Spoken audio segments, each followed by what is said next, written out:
હવે બહેરેનથી રાંદેર આવી ગયા, બરાબર ને. રાંદેરથી આજુબાજુ ગામડાઓમાં એક બે ઘર તાપી નદીની લાઈન પ્રમાણે તો વસવાનું ચાલુ, કોઈ આ ગામમાં વહીશું, કોઈ પેલા ગામમાં વહીશું, કોઈ પેલા ગામમાં વહીશું, રાઈટ ને. એવી રીતના એ થતું ગયું.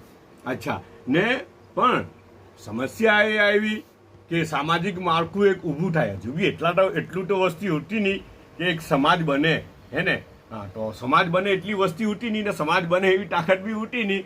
અચ્છા, આ બધું હું થયું કે સીધી સાદી લાઈફ, ફ્રેન્ડલી વ્યવહાર, ફ્રેન્ડલી રહેવું, હે ને બધાને પોતાના માનવું. અચ્છા, તે એક બુનિયાદ એ લોકોને બહુ જબરજસ્ત સપોર્ટ કરી ગયો. તે એક વિચારધારા બહુ જબરજસ્ત સપોર્ટ કરી ગઈ. એનું પરિણામ શું આવ્યું કે લોકલમાં અમુક ઉજળિયાટો, અચ્છા, તે ઉજળિયાટો બી એ લોકોના હાથે મિક્સ થઈ ગયા. લોકલ ઉજળિયાટ અને બહેરેનથી આવેલા અરબો, અચ્છા, અમુક મિક્સ થઈ ગયા, હે ને. અને પછી એક બહેનું સામાજિક સોશિયલ સ્ટ્રક્ચર એક બનતું ગયું. ધીમે છોકરા છોકરીઓની આપલે થતી ગઈ ને આ તે થતું ગયું.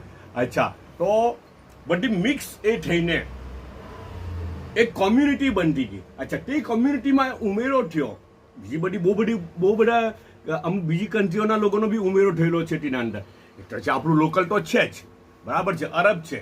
અચ્છા, બીજા લોકોનો બી ઉમેરો થતો ગયેલો છે, જેવી રીતના કે ટર્કિશ લોકો છે, જેવી રીતના કે મંગોલિયન લોકો છે.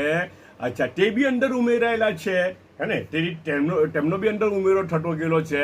તો તે બધું થઈને ધીમે એક કોમ્યુનિટી જેવું બનતું ગયું ને. તે કોમ્યુનિટી સુરતી સુન્ની વહોરા તરીકે ધીમે ઓળખાતી ગઈ. અહીંયાથી વાતને કાલે ગાડી ચલાવવાની ચાલો.